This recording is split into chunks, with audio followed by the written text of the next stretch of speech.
Everyone, welcome back to Whitetail Kings. I'm Adam Fox, and we have a special guest today. Last week, we featured a couple Pennsylvania bruisers that were put to the ground, and this is where we're lucky enough to have one of the guys that got a chance to put that sucker down. Yeah, so yeah, it was a good day. This is Justin Lougee. Justin, basically, just give us the story. Yeah, and show us that thing. Yeah, quit hiding it. Yeah, there he is. There, so bruiser. Pretty cool characteristics. You know, he's got the drop off the main beam. He's got, I call it the gobbler spur, 23 inch outside, 21 and 7/8 inside. He's got a 12.5 inch G2 here and just shy of 12 here, so 10 inch G3s. So the story on him, it's pretty cool.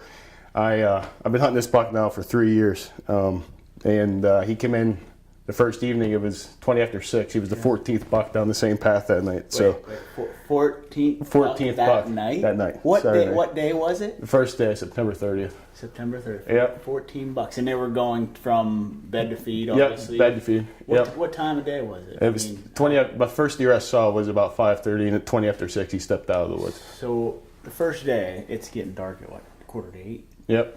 And you were seeing buck at 5:30. Yeah. Oh yeah. my gosh. So, okay. So a little bit of history about this buck. Where I'm sitting on the edge of a bottleneck in the big woods, Adam, and there's crops on to my left, and I'm paralleling the bottleneck. And for the last 3 years, it's been clover, corn, where he comes out of the woods.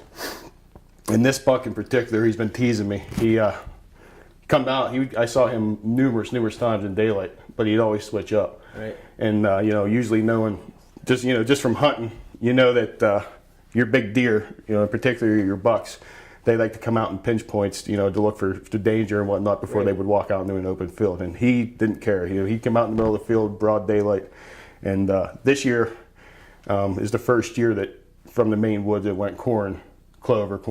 Okay. So I was watching them with my binoculars for my spot scope for the last 2 months. I refuse to go down in there and put trail cams up or anything because I know what's down there and I don't need them, Right. So I put a trail camera up last week of August, and the reason I went down there is because I went down to trim my shooting lanes out. Okay. So I did it while I was down there and checked it 2 days prior to the season. I have him on there numerous times, but it was always after dark. And I had one daylight trail cam pick of him before season. Wow. Then there was like I was telling you earlier, there was a good about a 20-inch 8-point. He's a 4-year-old deer.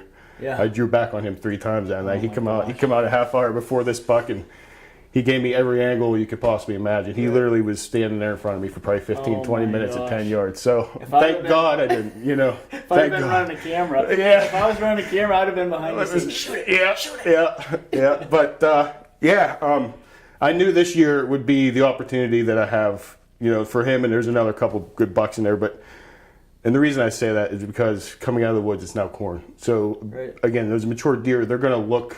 They're not going to just come walk out into a cornfield without looking. So I knew that being in that pinch point, that he would have to take that advantage of coming out into the edge of that field. And he did exactly what I thought he did. When he did step out, I could hear him coming 70 yards down through the woods, and I could just see when he get his head down. And when he come out of that woods and opened up into the cornfield, he had to get underneath those branches. When he lifted his head, I instantly knew who he was. Yeah. But just his characteristics was amazing. The way he acted. He come out, and he was like at a stoplight. Look left, look right, look left, look right. And that 8-point that I ended up passing fed his way out about 60 yards in the cornfield. And he saw him. Because I knew he was going to do the same thing the other deer did. But no, he saw that 8-point and instantly hair in the back of his neck came up. Ears went back. I knew he was pretty ticked off that buck was out there, Gosh. And he turned broadside to that buck, and I was like, do I shoot him? I still have an hour before dark. Right. Do I, maybe he comes underneath me, but at 35 yards broadside, I took him and I let him go overnight, and we found him the next morning. So that the presence of basically a live decoy, or decoys out there, helped draw him out. Absolutely. Listening to you tell the story, you talk about how you didn't go in there. You knew, it's taken you, how many years have you been on this property hunting it? My whole life. Your whole life. So you learn this property, you stick to this property, you know this property, and you know what kind of deer are in there.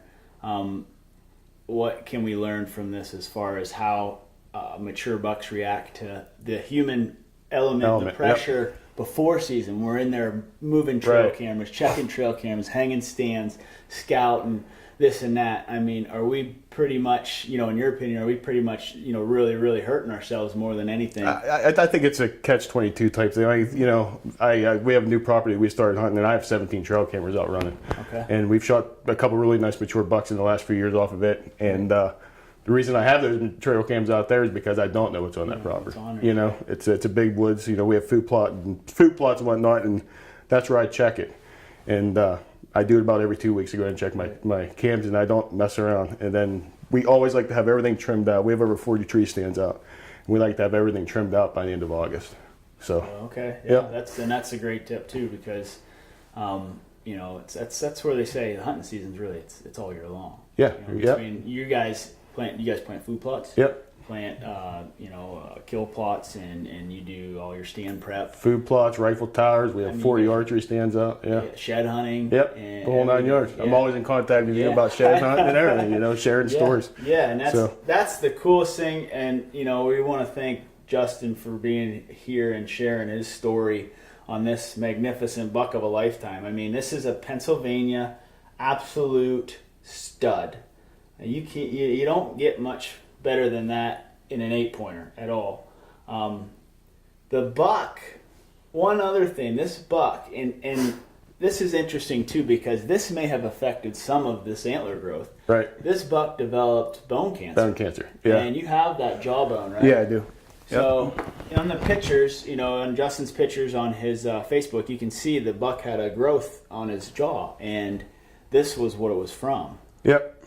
It's pretty crazy. One of my best friends, his wife is a large animal vet, and I sent the pictures to her the day I shot him, and then also I sent this to her last night when I got the bones back, and she said, "There's no doubt that's exactly what it is." She told me what it was, but I couldn't pronounce it if I tried. Well, and I think that would have affected some of his antler growth, because you said last year and the year before when you had trail camera pictures and you've seen him, he was a cow. Yeah. And this year you said when his live weight was 160 pounds maybe. Yep. So and last year, I mean, like I was telling you, he stepped out. You didn't have to see the rack. You knew who it was. Right. So he's at least, 5.5? I would say, yep. At least 5.5? Well, I've been hunting for 3. I'd say he's 5 or 6 years. Okay. Yep. At least 5.5, maybe 6.5. And I mean, this is what happens when you let him grow. I mean, how big was he as a 2-year-old? Big. He was big as a 2-year-old. I mean, he was a 9-point. I mean, his nickname was originally the Big 9, because the first time I saw him live, he stepped out of the same path that he did, and I'm like, man, that's a good buck. And then the more I saw him, I was like, he's a good buck, but he needs to wait a little bit, Well, last year he was at his biggest. He peaked last year. Okay. The good thing about it is too, when you let him go as a 2-year-old, is now you give him a chance to breed. Right. That's the type of genetics you want in there. So it's really important if you have land, and if you're fortunate enough to have a lease, or you have your own land to hunt and you can manage it. Everybody has their own opinions on, whether to hunt for bone or hunt for meat. Yeah. It is what it is, but I mean, if you want to have trophy deer and the healthiest deer out there, this is Pennsylvania, folks. I mean, and that's land. So, I mean, you can do it here. You can probably do it anywhere. You can. Yeah, it's a lot of hard work, and it's a lot of not picking that bow up when a buck's walking down the path. I can tell you that. But yeah, it's been fortunate. I'm very blessed to have shot that buck. But yeah, it's a lot of hard work, and it pays off for people like you and I. So that's right. Good stuff. Yeah, he's a lot bigger. Nice job, man. Thanks. Congratulations. Thanks, Adam. Thanks for coming. Yeah, thank you. Appreciate you sharing the story, and make sure you guys subscribe.